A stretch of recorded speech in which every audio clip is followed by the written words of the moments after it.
I need someone who looks expensive, Veronica said, scrolling through profiles on her phone while sitting in the coffee shop on Magnolia Street in Charleston. Like, really expensive. The kind of guy who makes my ex want to crawl into a hole. Her cousin Stella snorted into her latte. You're really doing this? Hiring a fake boyfriend because Trevor won't stop calling? He cheated with Brianna. Veronica didn't look up from her screen. My Brianna. The girl who borrowed my car last month and returned it with an empty tank. And now he has the audacity to show up at my job, at my favorite restaurants, everywhere, saying he made a mistake and wants me back. So block him. I did. He shows up in person. She sighed, frustrated. Tomorrow's the gallery opening for my photography exhibit. He knows I'll be there because I've been planning it for months, and he's already texted my mom saying he'll come to support me. Support! Can you believe that? Stella leaned back in her chair, studying her cousin carefully. Veronica had moved from Cameroon to the United States when she was 12, built a whole career as a photographer, and never let anyone push her around. Until Trevor. That man had somehow found every crack in her armor.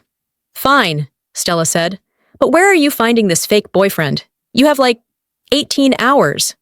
There's this agency, Elite Companions. They do event dates, no weird stuff, just arm candy for important occasions. Veronica finally looked up. I already put in a request. They're sending someone to meet me at my apartment in an hour. I just have to pick the right person and brief them on the situation. This is insane.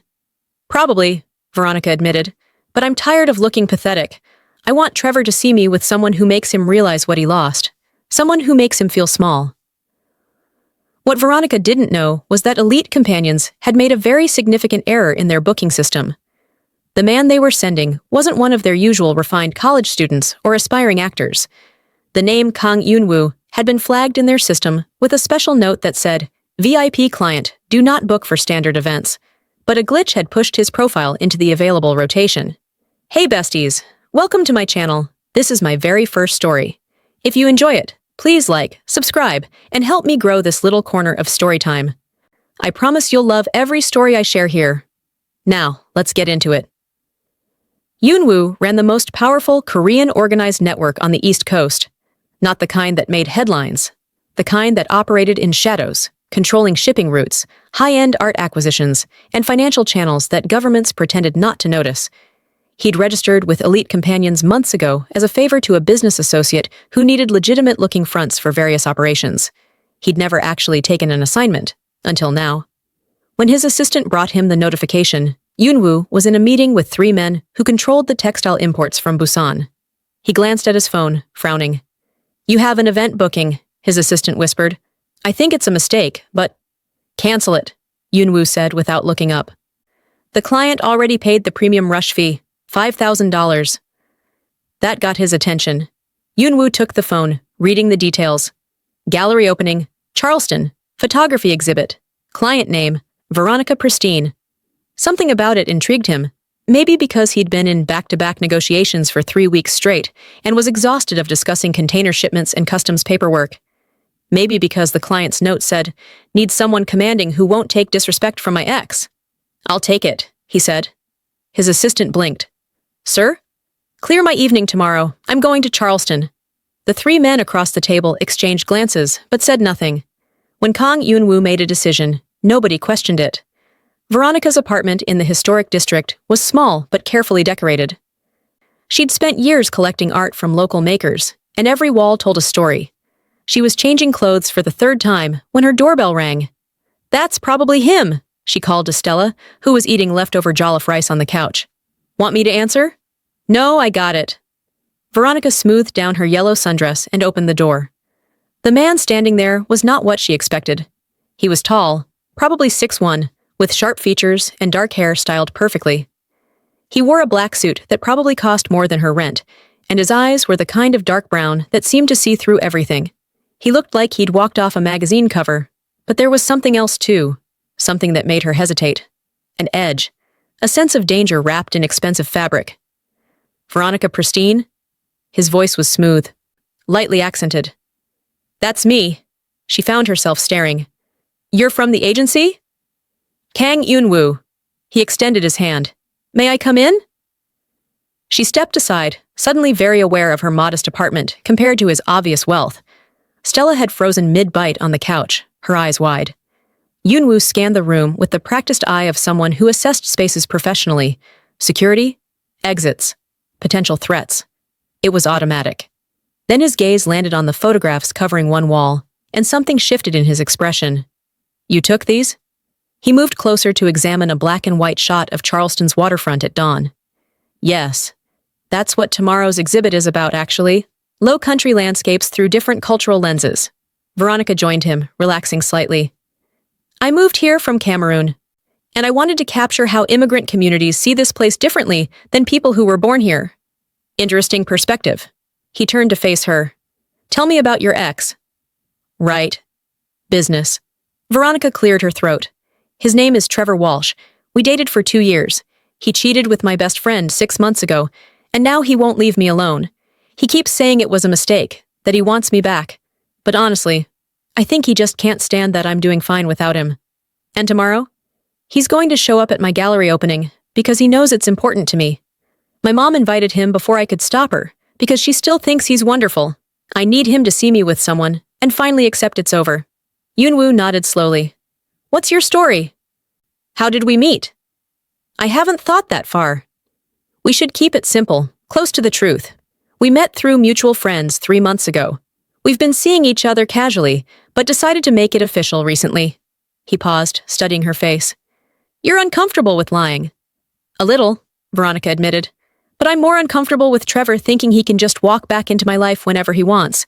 He embarrassed me. Everyone knew about Brianna before I did, and they all felt sorry for me. I'm tired of being the girl people pity. Then we make sure tomorrow nobody pities you.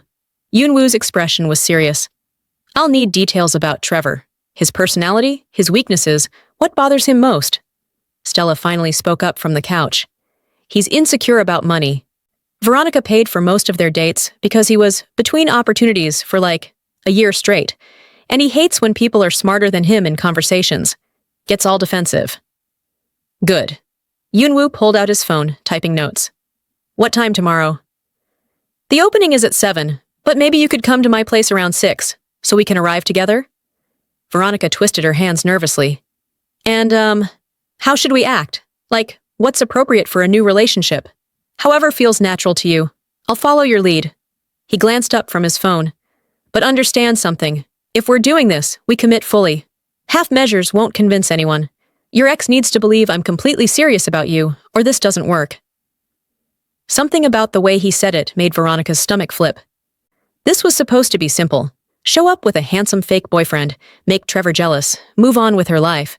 But Yunwoo had an intensity that suggested nothing about him was ever simple. Okay, she said quietly. 6 o'clock tomorrow. He moved toward the door, then paused. One more thing. If your ex becomes aggressive or threatening in any way, you let me handle it. Don't argue, don't engage. Just step back. He's not violent or anything. I didn't ask if he was. Yunwoo's voice was gentle but firm. I'm telling you what happens if he crosses a line. Understood? Veronica nodded, unsure why her heart was racing. After he left, Stella practically launched herself off the couch. Who was that? He's gorgeous, yeah, but also kind of terrifying? Like he could murder someone and then take you to a 5-star restaurant after? He's just professional, Veronica said, but her hands were shaking slightly as she locked the door. It's an act. That's what I'm paying for. Girl, that man is not a college student doing event dates for extra cash. I don't know what he is, but... Stella trailed off, concerned. Be careful, okay? Something feels off. Veronica wanted to argue, but she couldn't. Because Stella was right. Everything about Kang Eun-woo felt off. Expensive. Dangerous. Real in a way that made her fake boyfriend plan suddenly seem very complicated. That night, she barely slept. She kept thinking about the way he'd looked at her photographs. Really looked at them, not just glancing politely like most people did. And the way he'd said, nobody pities you, like it was a promise he intended to keep. Across town, Yunwoo sat in his penthouse office, reviewing shipping manifests, but his mind kept drifting back to the woman with warm brown skin and anxious eyes who'd answered her door in a yellow sundress. He couldn't remember the last time he'd agreed to something this impulsive. His life was controlled, calculated, every move planned weeks in advance. But something about Veronica's situation had annoyed him on her behalf. The ex who wouldn't take no for an answer. The humiliation of being cheated on publicly. The desperation in hiring a stranger to solve her problem. His phone buzzed. A message from his second-in-command, Yoon Min-seok. Heard you're taking a personal day tomorrow? Everything okay? Yoon-woo typed back. Just handling something. Keep the Friday shipment on schedule. You never take personal days? First time for everything. He set the phone down and returned to the shipping manifest, but his focus was gone. Tomorrow would be interesting, at minimum. And Kang Yoon-woo hadn't been interested in much lately, beyond profit margins and territory negotiations. The next evening, Veronica changed outfits 4 times before settling on a deep purple wrap dress that her mother had sent from Cameroon last Christmas. It had traditional patterns woven into the fabric, and she'd paired it with gold jewelry and her favorite heels. Her natural hair was styled in a high puff, and she'd actually put on makeup for once, something she rarely bothered with. "You look amazing," Stella said, straightening the collar of her own outfit. She'd insisted on coming early to provide moral support. Trevor's going to lose his mind. That's not the point. It's definitely part of the point. The doorbell rang at exactly 6 o'clock. Yoon-woo stood there in a different suit, charcoal gray this time, with a crisp white shirt and no tie. He looked somehow even more devastating than yesterday. But what caught Veronica's attention was the bouquet he held. Not roses, but wildflowers in purples and golds that matched her dress perfectly. "How did you—" she started. "You posted a photo on your Instagram yesterday. The dress was in the background." He offered the flowers. "I thought they'd compliment it." Veronica took them, genuinely touched. "You didn't have to do that." "Yes, I did. We're selling a story, remember?" But his expression softened slightly. "Also, they're beautiful flowers, like the woman carrying them." Stella made a strangled noise behind them. "Let me put these in water," Veronica said quickly, her face warm. "Come in for a second." While she arranged the flowers in a vase, Yoon-woo surveyed the apartment again. His eyes lingered on a photograph of a younger Veronica with an older couple, presumably her parents, standing in front of a lush green landscape.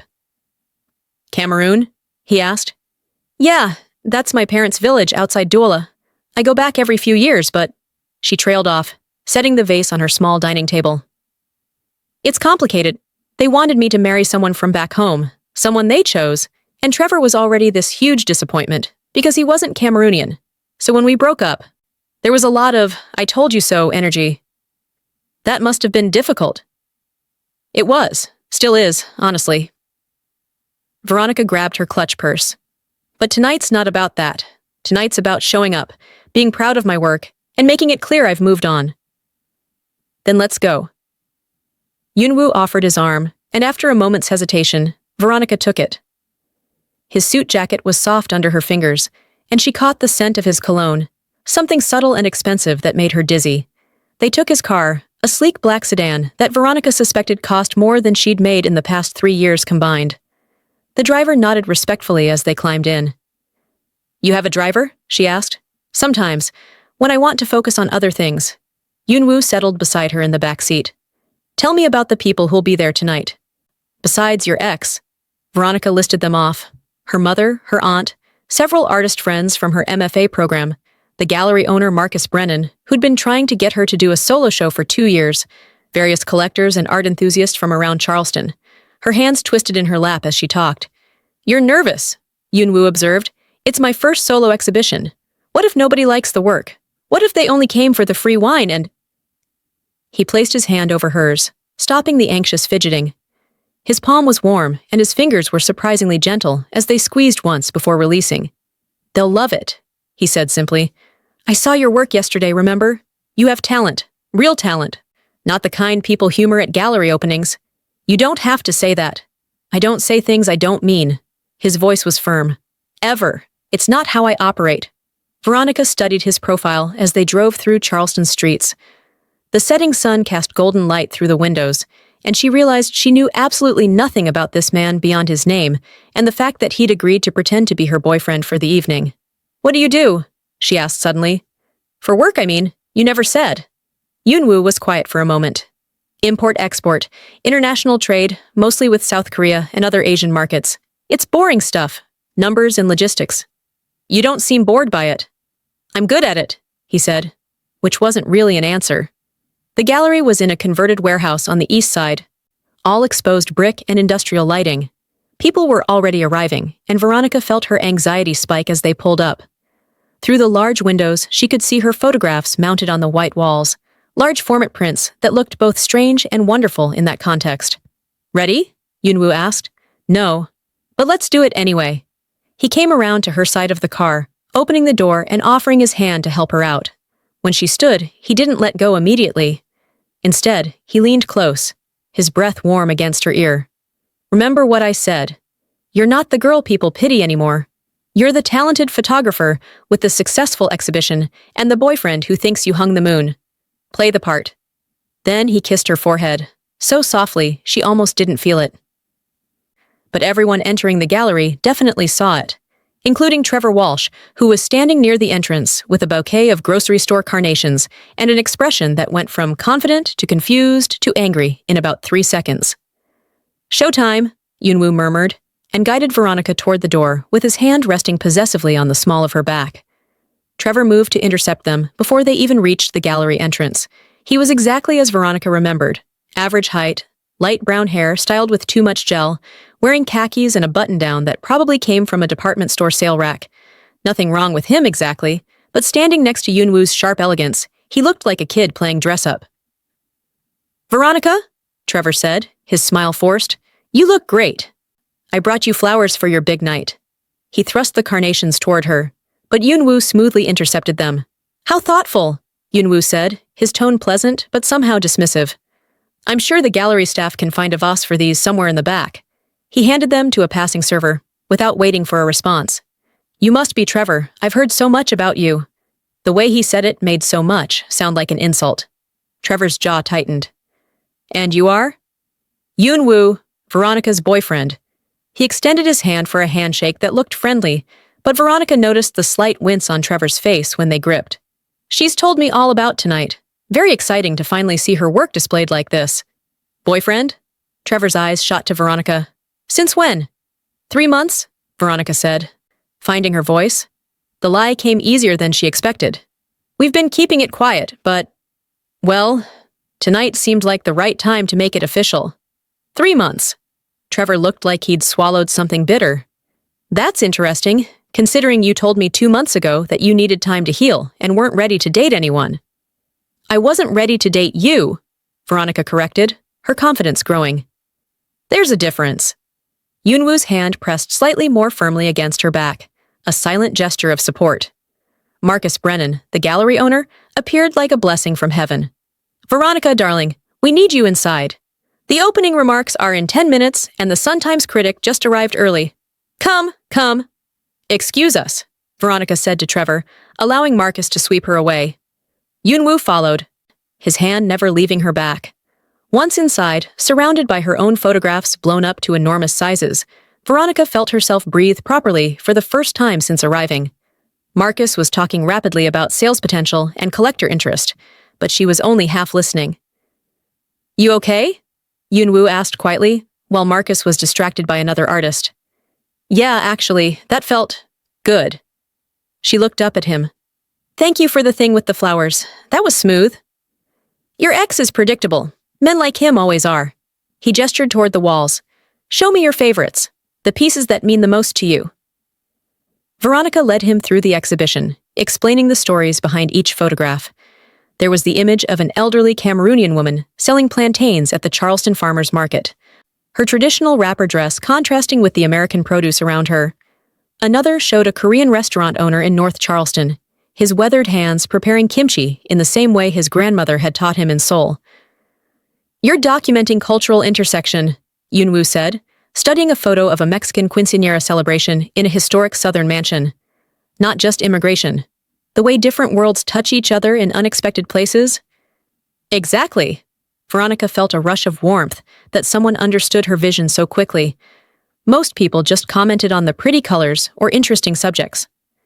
Charleston has this reputation as this traditional southern city, but it's so much more complex than that. There are communities within communities. All these different stories happening simultaneously. "This one," Yunwoo stopped in front of a photograph Veronica had almost not included.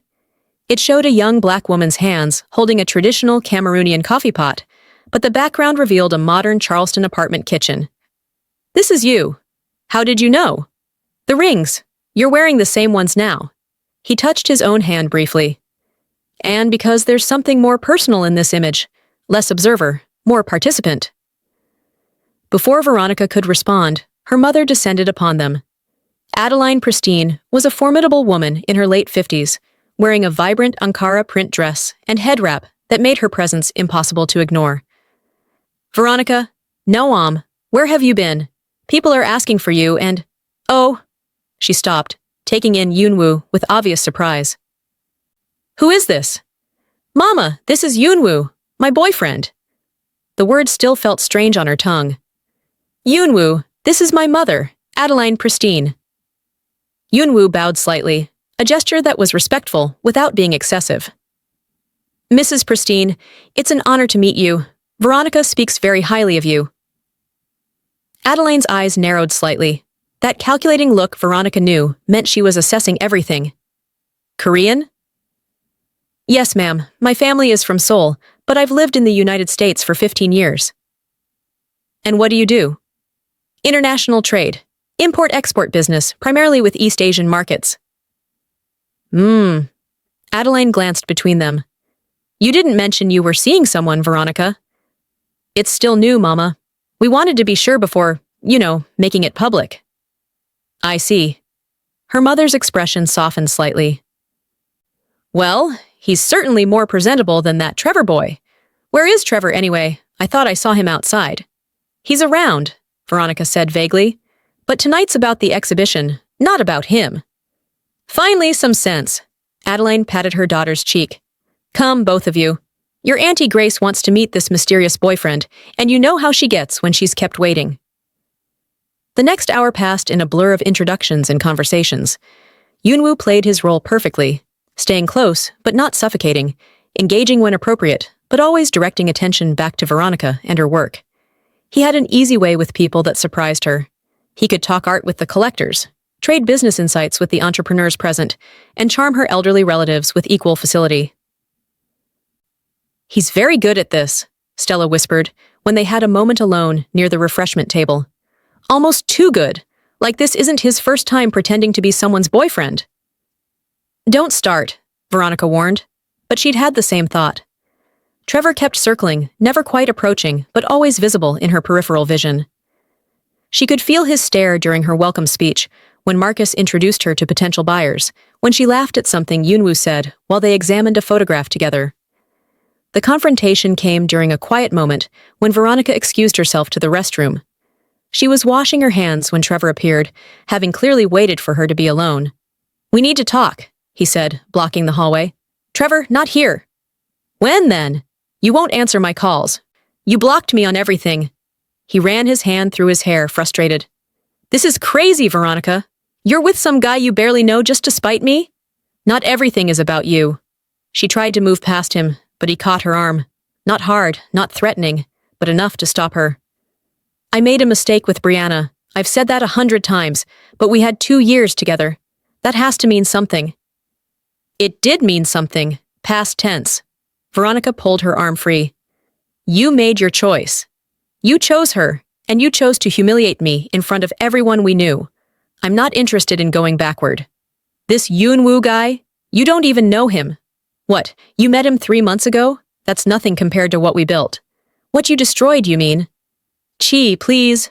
Trevor's voice cracked slightly. "I know I hurt you. I know I don't deserve another chance, but can't we at least try? Can't you give me one more opportunity to prove I've changed?" For a moment, Veronica felt the old pull. The familiar comfort of someone who knew her history, her quirks, her family. But then she remembered finding out about Brianna through a mutual friend's slip-up at brunch. The pitying looks, the months of feeling stupid and small. "No," she said firmly. "We're done, Trevor. We've been done. You need to accept that and move on." "With him?" Trevor's expression hardened. "That guy is wrong for you, Veronica. I can tell. There's something off about him. He's too smooth, too perfect. What do you even know about his life, his family, his business?" "More than enough." "I doubt that." Trevor leaned closer, his voice dropping. I care about you. I'm worried this is a rebound thing, and you're going to get hurt worse than I ever hurt you. That's not your concern anymore. Yoonwoo's voice cut through the tension. Is there a problem? He appeared at the end of the hallway, his expression neutral, but his eyes cold as they assessed the scene. Trevor and Veronica standing too close, Trevor's body language aggressive. No problem, Veronica said quickly, moving toward Yoonwoo. Trevor was just leaving. Actually, we were having a private conversation, Trevor said. Not that it's your business. Veronica's well-being is absolutely my business. Yoonwoo's voice remained calm, but something in his posture shifted. He suddenly seemed larger, more dangerous. And from here, it looked like she was trying to leave, and you were preventing that. I wasn't. We were just talking. Then talk somewhere public, not in a hallway where she's alone. Yoonwoo moved to stand beside Veronica, his hand finding hers naturally. The gallery owner is looking for you, by the way. Something about a collector from Savannah who wants to discuss a commission. It was probably a lie, but Veronica seized the escape. I should go handle that. Trevor watched them walk away, his jaw tight with frustration and something else. Jealousy, maybe. Or anger that his desperate play hadn't worked. Thank you, Veronica said once they were back in the main gallery space. He was being persistent. Men like him always are. They think wearing someone down is the same as winning them back. Yoonwoo's thumb brushed across her knuckles. You handled it well, though. Firmly, but not cruel. I almost wavered, she admitted quietly. For a second, I almost felt bad for him. That's called being a decent person. Don't apologize for it. He guided her toward where Marcus was indeed speaking with an older woman in expensive jewelry. But don't let guilt make you return to something that hurt you either. The rest of the evening passed more smoothly. 3 of her photographs sold, including the one of her own hands with the coffee pot, which went to a private collector for an amount that made Veronica's head spin. Marcus was ecstatic, already talking about future exhibitions and potential gallery representation. By the time the crowd thinned and the servers started cleaning up, Veronica was exhausted but genuinely happy. She'd done it. Her first solo show, successful by any measure. And she'd survived Trevor's presence without falling apart. Ready to go? Yoonwoo asked, appearing with her coat. More than ready. She let him help her into it, aware of her mother watching from across the room with thoughtful eyes. The drive back to her apartment was quiet. Veronica stared out the window at Charleston's evening streets, processing everything that had happened. You were amazing tonight, Yoonwoo said eventually. Natural, confident. People were genuinely impressed by your work. Thanks to you. Having you there made it easier to, I don't know, stand taller, feel less vulnerable. You would have been fine without me. Maybe, but I'm glad I didn't have to find out. She turned to look at him. You're really good at this. The fake boyfriend thing, I mean. Almost too good. I'm good at reading situations and adapting, he said carefully. It's a skill that serves me well in business. Right. Business. Veronica hesitated. Can I ask you something? Of course. Why did you take this job? The agency thing. You clearly don't need the money, and this doesn't seem like something you'd normally do. Yoonwoo was silent for a long moment. They pulled up outside her apartment building before he answered. Honestly, I'm not entirely sure. Your situation annoyed me on your behalf. The ex who wouldn't leave you alone, the humiliation you'd been through, and I had a gap in my schedule. He turned to face her. Sometimes we make impulsive decisions without fully understanding why.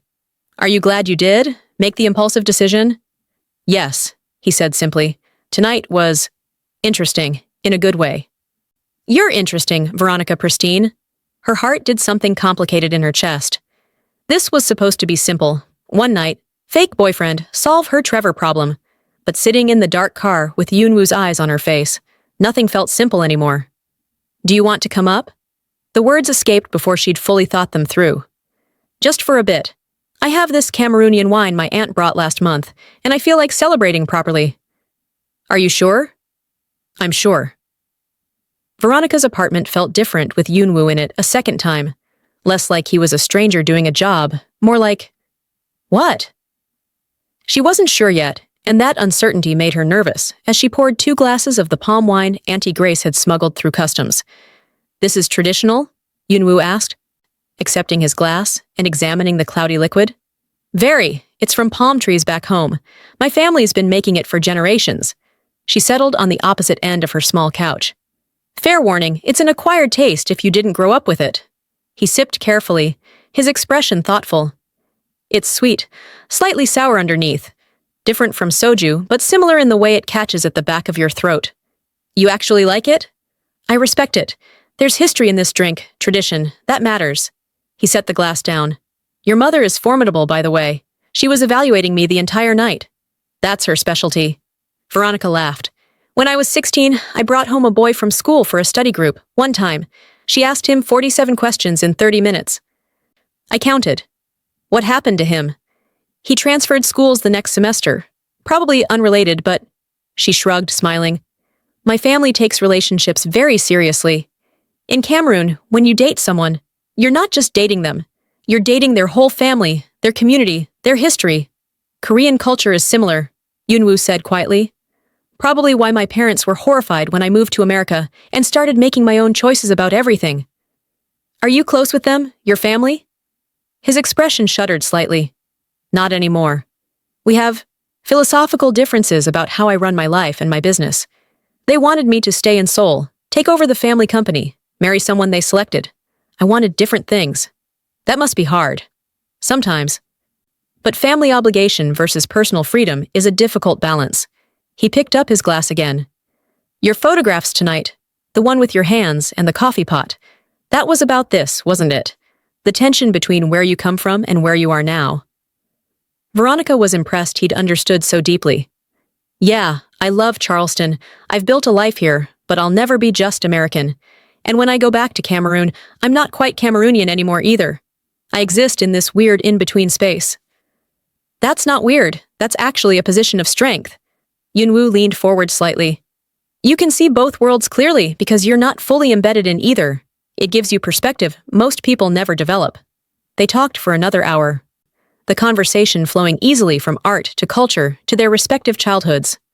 Veronica learned that Yunwoo had a younger sister who was a doctor in California, that he'd studied economics at Penn, that he could cook exactly 3 dishes well, and everything else was a disaster. He learned that Veronica had wanted to be a dancer before discovering photography, that she spoke French and English and Bamileke fluently, that she was terrified of birds for absolutely no logical reason. Birds? Yunwoo's expression was amused. Really? They're flying rats with beaks and those creepy little feet. She shuddered. Don't judge me. I'm not judging, just... Birds? Do you have any irrational fears? He considered this seriously. Escalators, actually. I fell down one when I was 7. And now I take stairs whenever possible. That's completely rational, though. Escalators are dangerous. But birds aren't? Birds are worse. They were laughing when Veronica's phone buzzed with a text. She glanced at it, and her smile faded. Trevor? Yunwoo asked. How did you... Yeah. She showed him the screen. The message said, You can't avoid this conversation forever. We need to talk properly, without your bodyguard. Block him, Yunwoo said flatly. I have, multiple times. He gets new numbers. Veronica tossed the phone aside. Maybe I should just talk to him. Really talk, I mean. Make him understand it's completely over.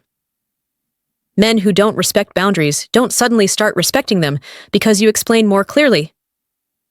Yunwoo's voice had an edge she hadn't heard before. They escalate. They push harder. Trevor's not dangerous, though. He's just annoying, persistent. Persistence without consent is dangerous, Veronica. Don't minimize it because he hasn't physically hurt you yet. The word yet hung in the air between them. You think he will? She asked quietly. I think men who feel entitled to women's time and attention are capable of anything when that entitlement is challenged. Yunwoo's expression was serious. I'm not trying to scare you, but I've seen how these situations develop, and you need to take it seriously. How have you seen it? In your import-export business? He didn't answer immediately, and Veronica realized she'd touched on something he wasn't willing to discuss. The gap between what Yunwoo said about his life and what she sensed about him suddenly felt enormous. I should go, he said finally, standing. It's late, and you've had a long night. Yunwoo, wait. Veronica stood too, catching his arm. I'm sorry, I didn't mean to. Whatever I said wrong, I apologize. You didn't say anything wrong. His expression softened. I'm just not good at talking about certain things. My business brings me into contact with various situations, and I've learned to be cautious. That's all. Okay. She didn't fully believe him, but she let it go. Thank you for tonight. Seriously, you saved me from what would have been a miserable evening. It was my pleasure. He moved toward the door, then hesitated. Tomorrow's Saturday. Do you have plans? Not really. I usually just edit photos and avoid leaving my apartment after big events. Have lunch with me, a real lunch, not a fake date. Just two people getting to know each other better. Veronica's breath caught. Why? Because I enjoyed talking with you tonight, and I'd like to do it again, without the pressure of performing for anyone else. He smiled slightly. Unless you'd rather not, which is completely fine.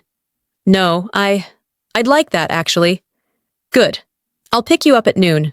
Wear something casual. After he left, Veronica stood in her living room for a full 5 minutes, trying to process what had just happened. She'd hired a fake boyfriend to get through one evening.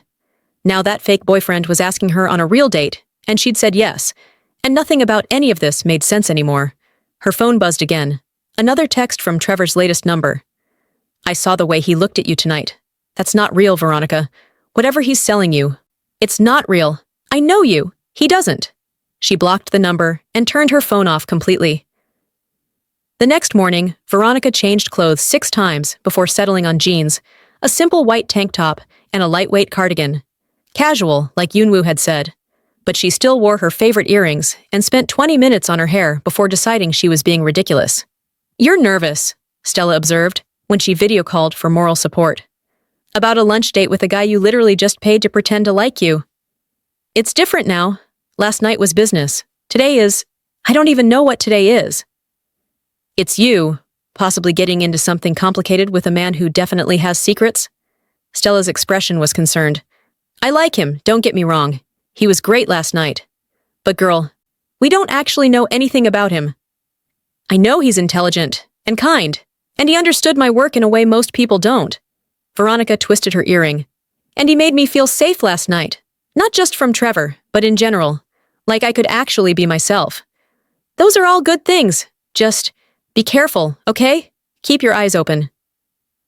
When Yoonwoo arrived precisely at noon, he was wearing jeans and a dark blue Henley that made him look somehow more dangerous than the suits had. More real, more accessible. Ready? He asked. Where are we going? It's a surprise. Trust me? Veronica grabbed her purse. I'm choosing to, yeah. They drove north out of Charleston proper, into the marshlands and small communities that dotted the low country. Yoonwoo navigated the back roads with confidence, clearly familiar with the area. Finally, they pulled up to a tiny restaurant that looked like someone's converted house, with a hand-painted sign that said, Mama Chen's Kitchen.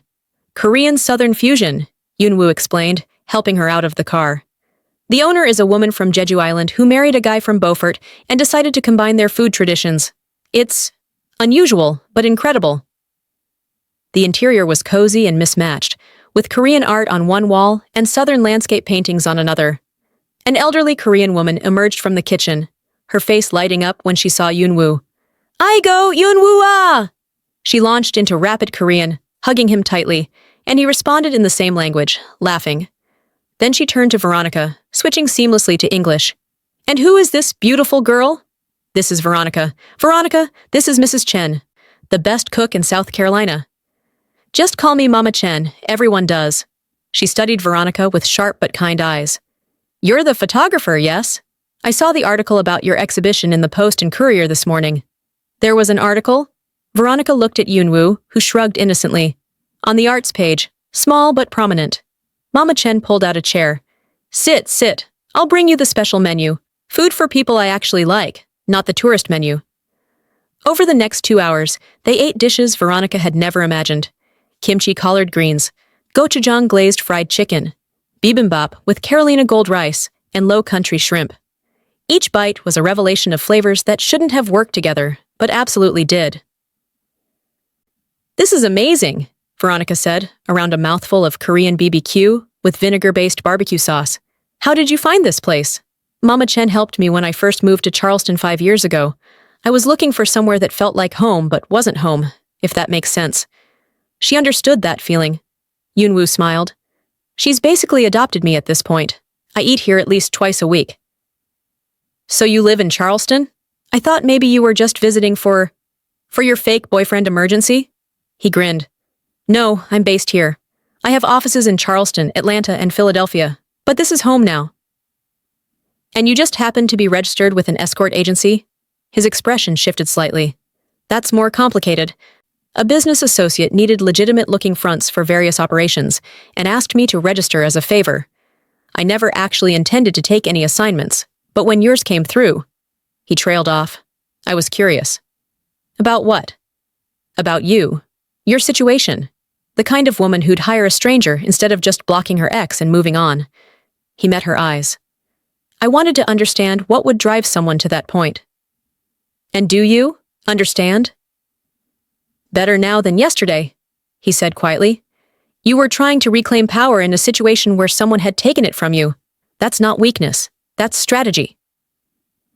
Mama Chen returned with dessert, some kind of Korean rice cake with southern caramel sauce that was so good, Veronica almost cried. They talked more, about everything and nothing. Yunwoo's plans to expand his business into West African markets, Veronica's dream of eventually publishing a photography book about immigrant communities in the American South, the strange comfort of finding home in unexpected places. As they were leaving, Mama Chen pulled Veronica aside while Yunwoo was paying. He's a good boy, she said softly in English. But complicated. Life hasn't been easy for him, and he carries heavy things. She patted Veronica's arm. You seem like someone who understands heavy things. Maybe that's why he brought you here. We barely know each other, Veronica protested. Sometimes knowing happens fast. Sometimes it takes years. Time isn't the important part. Mama Chen smiled. The important part is whether you're willing to see each other truly. Not the version you present to the world, but the real person underneath. Driving back, Veronica felt the weight of those words. Who was Kang Yunwoo, really? Not the polished fake boyfriend from last night. Not even the relaxed man who'd shared lunch with her today. Someone deeper, more complex. Someone with secrets he guarded carefully. What are you thinking? He asked, glancing over at her. That I don't really know you at all. Fair enough. He was quiet for a moment. What do you want to know? What are you afraid of? The question clearly surprised him. That's not what I expected. Everyone's afraid of something. You know I'm terrified of birds and stuck in between two cultures. What keeps you up at night? Yunwoo drove in silence for a long stretch. They were passing through marsh country now, all golden grasses and winding waterways. Finally, he spoke. I'm afraid of becoming my father, he said quietly. He built his entire life around duty and obligation and family honor, and it made him cruel. Not physically, but in every other way. He controlled everything and everyone around him, and he called it love. He called it protection. Yunwoo's hands tightened on the steering wheel. I swore I'd never be like that I'd never use power that way. But sometimes I catch myself making decisions for people's own good, and I wonder if I'm more like him than I want to admit. Veronica reached over and placed her hand on his arm. The fact that you worry about it means you're not. People who are truly like that don't question themselves. Maybe. Definitely. She squeezed gently. Thank you for telling me that. I know it wasn't easy. He covered her hand with his briefly before returning both hands to the wheel. Your turn. What keeps you up at night, besides your ex-boyfriend and the prospect of avian encounters? She laughed, despite the serious moment. I'm afraid I'll spend my whole life documenting other people's stories and never figure out my own. Like I'll always be the observer, never the participant. Always watching life happen to others instead of living it myself. That's why you hired me, Yunwoo said with sudden understanding. It wasn't really about Trevor at all. It was about forcing yourself to step into your own story, instead of just photographing everyone else's. I hadn't thought of it that way, but yeah. Probably. Veronica stared out the window. I've been so careful for so long. Careful about who I date. Careful about my career. Careful not to disappoint my family, or embarrass myself, or make mistakes. And what did it get me? Cheated on, pitied, and alone. You're not alone right now. No, she agreed softly. I'm not. They pulled up outside her apartment as the afternoon sun cast long shadows across the street.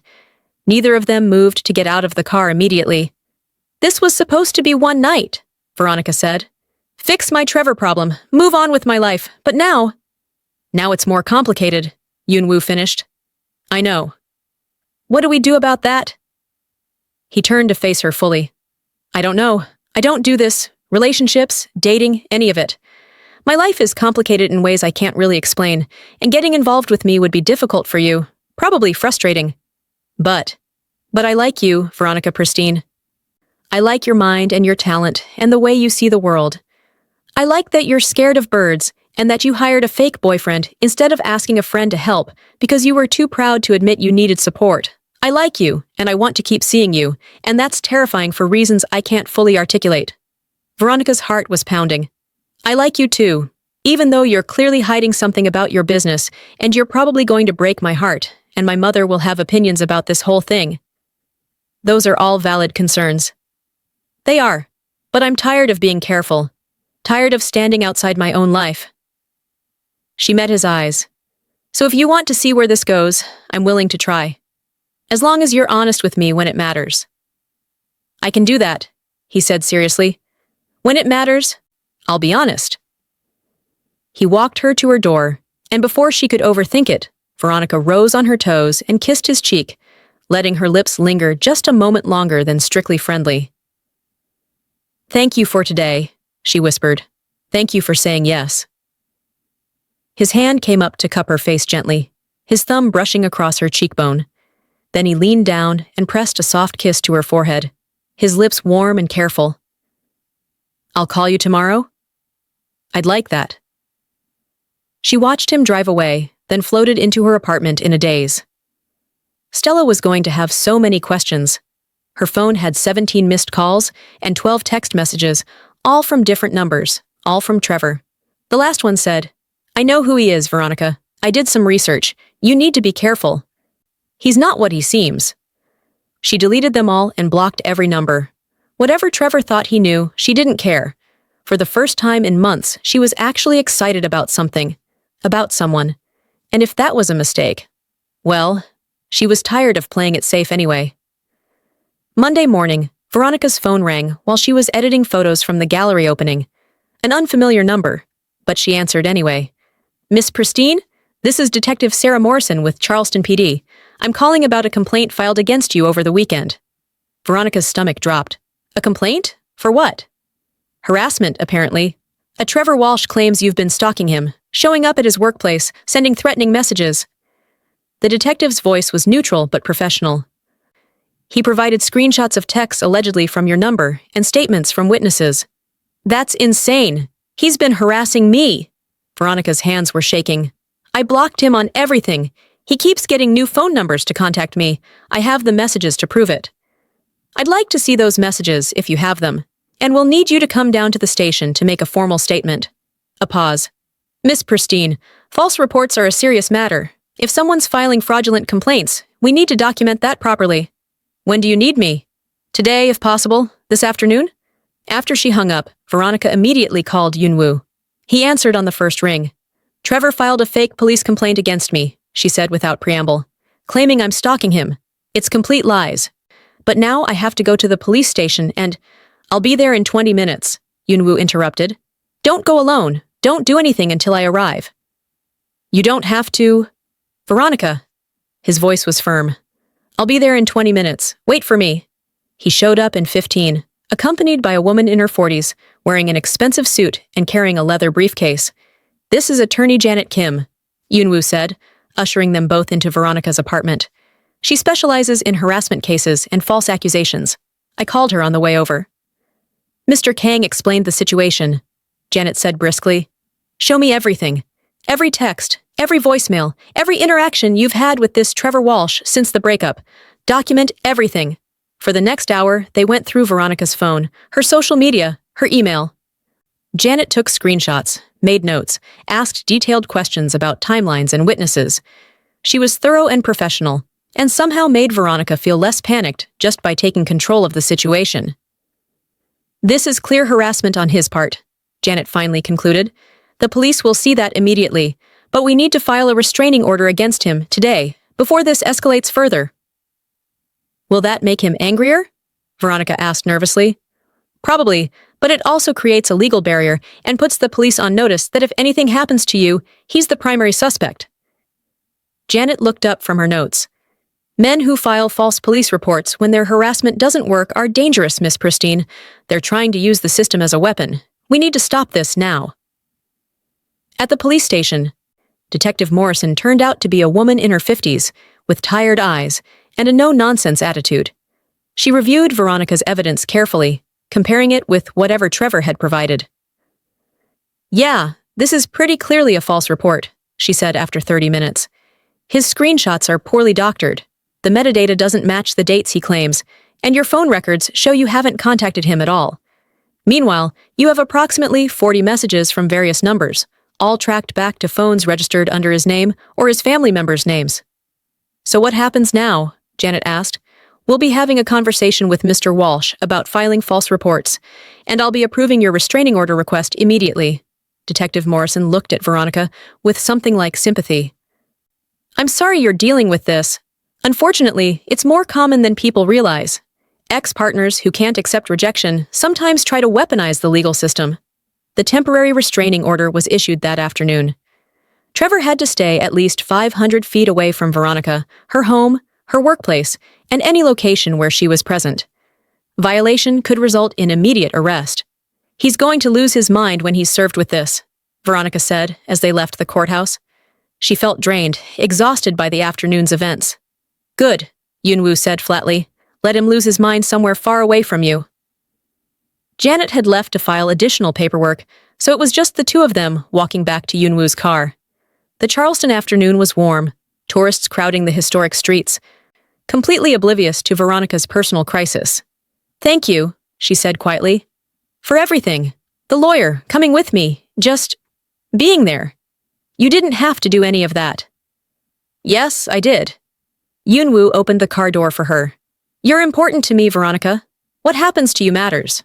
We've known each other 3 days. And yet..." He didn't elaborate, just closed her door and walked around to the driver's side. Instead of taking her home, Yunwoo drove to Waterfront Park, found parking, and led her to a bench overlooking Charleston Harbor. Sailboats dotted the water, and the famous pineapple fountain sparkled in the sunlight. "I need to tell you something," he said once they were seated. "About my business, about who I actually am." Veronica's heart rate picked up. "Okay. You remember I said I do import-export? International trade?" He stared out at the water. "That's true, but it's not the whole truth. My family in Korea, they're connected to certain organizations. Not government, but powerful nonetheless. When I moved to America, I didn't completely cut those ties. I just redirected them." "What kind of organizations?" But Veronica thought she already knew. Trevor's text had said, "I know who he is," like it was supposed to be a threat. The kind that operate in gray areas. Not illegal exactly, but not entirely legitimate either. High-end art acquisition, financial channels, shipping routes that governments don't closely monitor. Yunwoo finally looked at her. "I'm not a criminal. I don't hurt people. I don't deal in anything dangerous or immoral. But I exist in spaces where traditional business and other interests overlap. So you're connected to organized crime?" Veronica said it flatly, trying to process. "Connected, yes. Actively participating in criminal activity? No. There's a difference. Though I understand if that distinction doesn't matter to you." His expression was carefully neutral. "I told you my life was complicated. This is what I meant." Veronica sat with that information for a long moment, watching the boats in the harbor. A month ago, she would have panicked, run, cut all contact immediately. But a month ago, she'd also been a woman who let her ex-boyfriend's harassment continue because she was too polite to make a scene. "Are you in danger?" she asked finally. "Is being around you putting me in danger?" "No.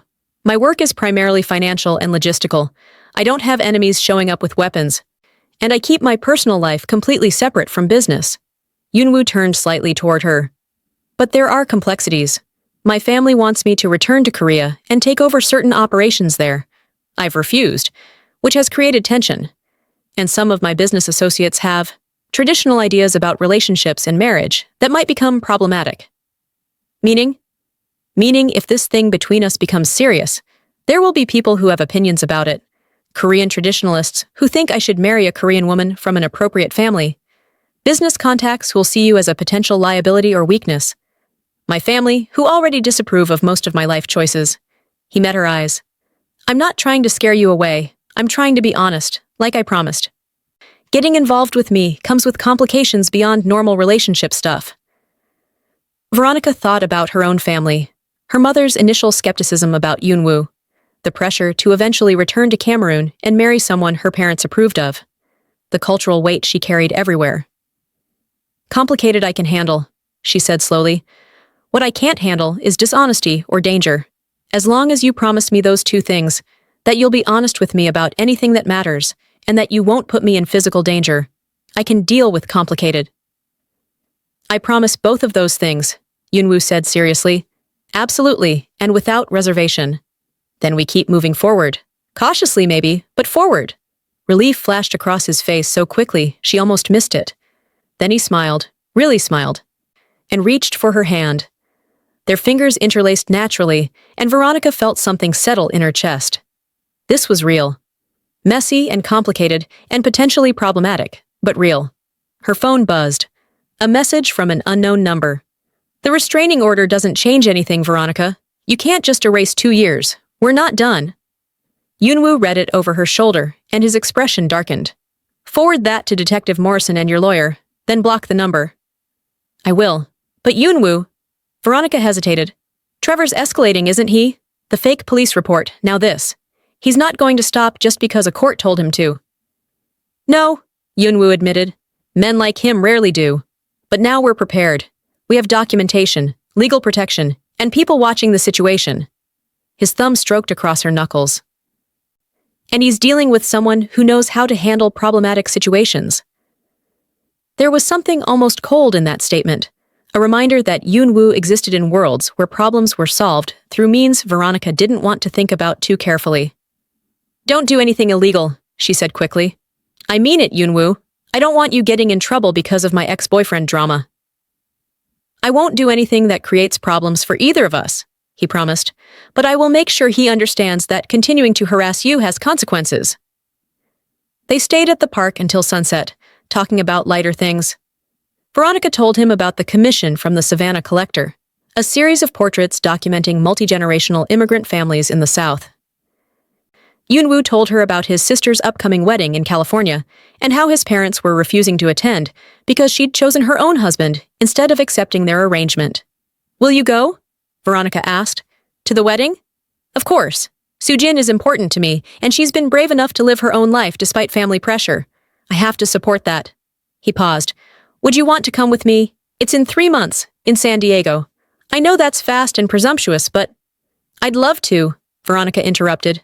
Seriously, meet your sister, see California, support someone choosing their own path. All of that sounds perfect. They had dinner at a small gullah restaurant in Mount Pleasant, eating shrimp and grits, while a local musician played traditional spirituals on guitar. Yoonwoo fit easily into the space, chatting with the owner about her family's history and the neighborhood's changes over the years. Watching him, Veronica realized he had this ability to make people feel comfortable, to cross cultural boundaries without making it seem like effort. You do this everywhere, don't you? She asked as they were leaving.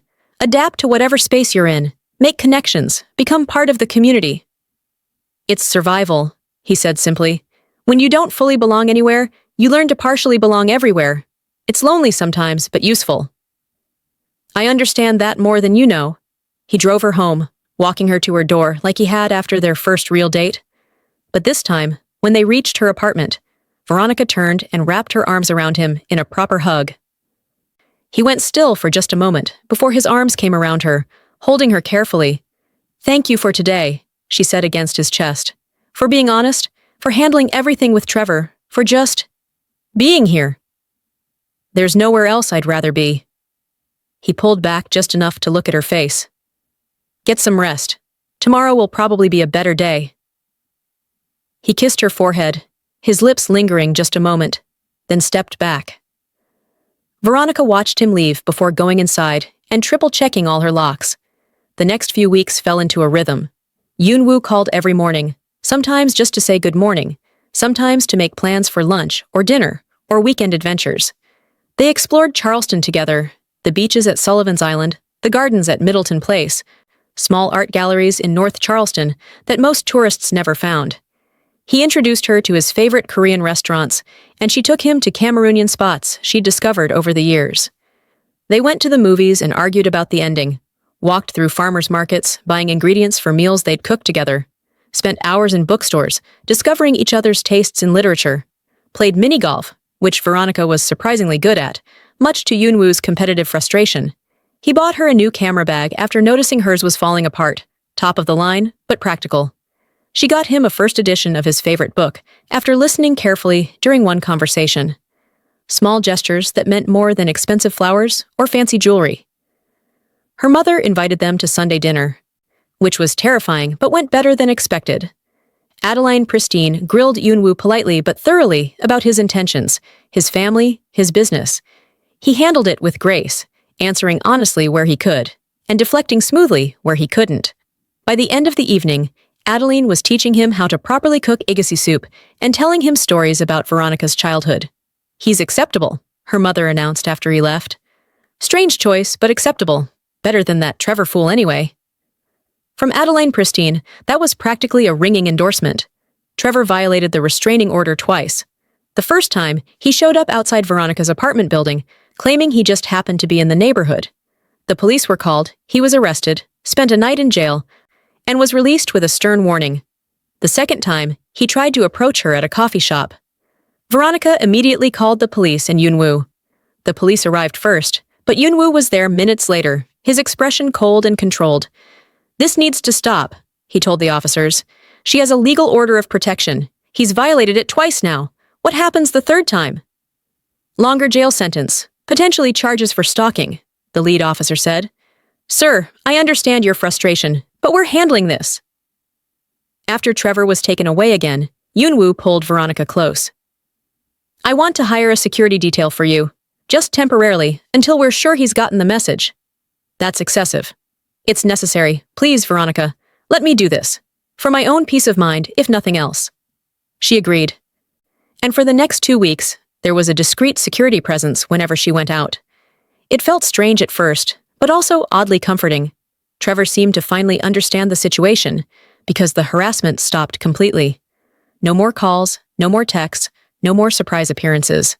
"Maybe it's finally over," Veronica said one evening, while they were cooking dinner together at Yoonwoo's penthouse apartment.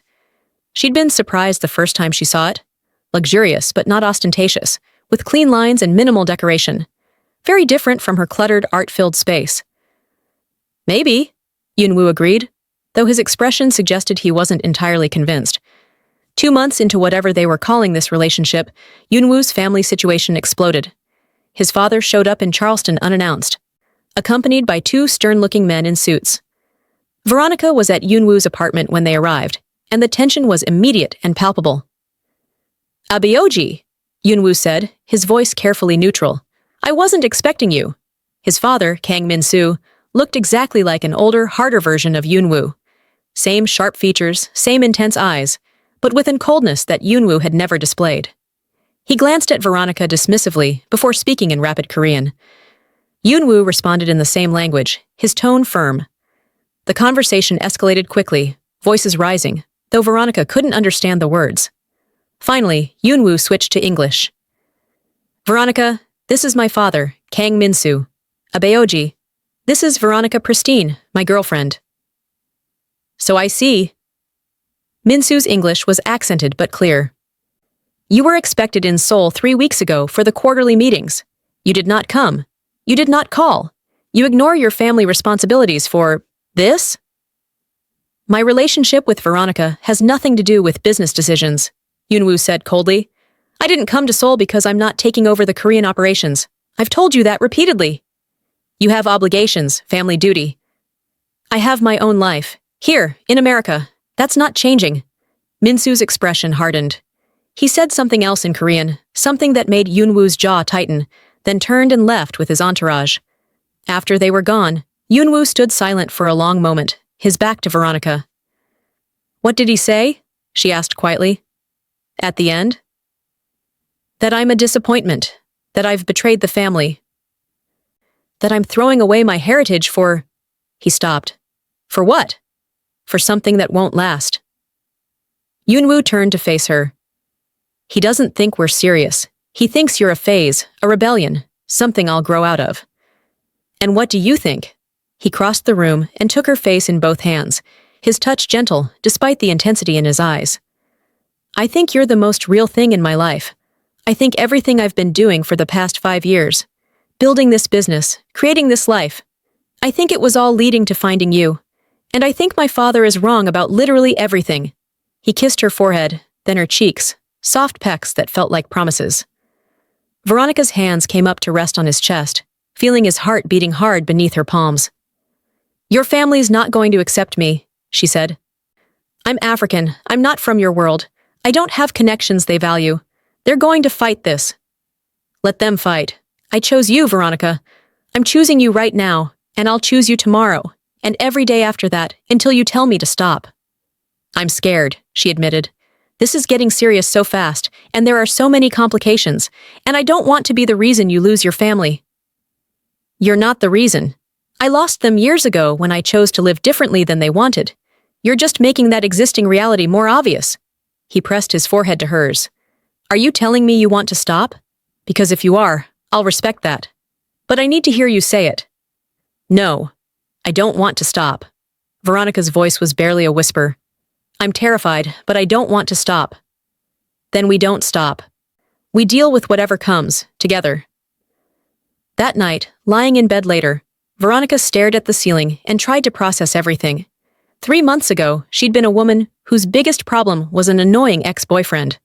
Now she was in a relationship with a man who had complicated family dynamics, business interests she didn't fully understand, and a father who'd traveled across the world to express his disappointment.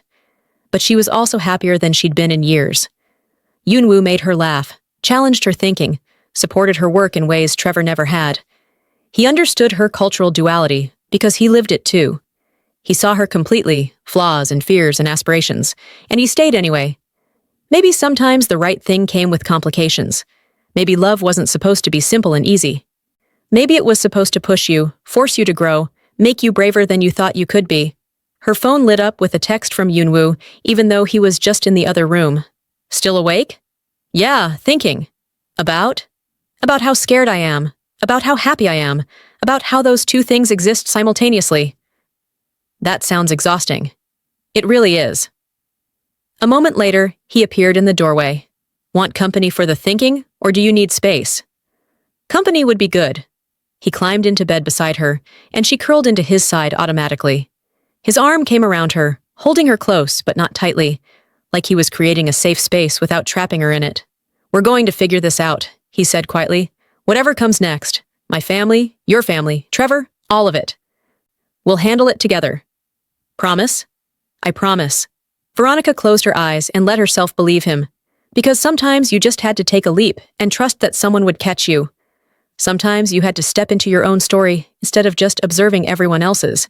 And sometimes the fake boyfriend you hired to solve one problem became the real relationship that changed everything. 3 months had passed since that night at the gallery, and Veronica Pristine was no longer the woman who needed someone else to make her feel strong. She'd found that strength herself. But having Yunwoo beside her, choosing her every day despite the complications, that made the strength even better, because being powerful alone was good, but being powerful together was extraordinary. If you enjoyed watching Veronica and Yunwoo navigate their complicated but beautiful journey, hit that like button and subscribe for more stories about love that defies expectations. Drop a comment telling me what moment touched you most, because honestly, these two deserve all the support. See you in the next one.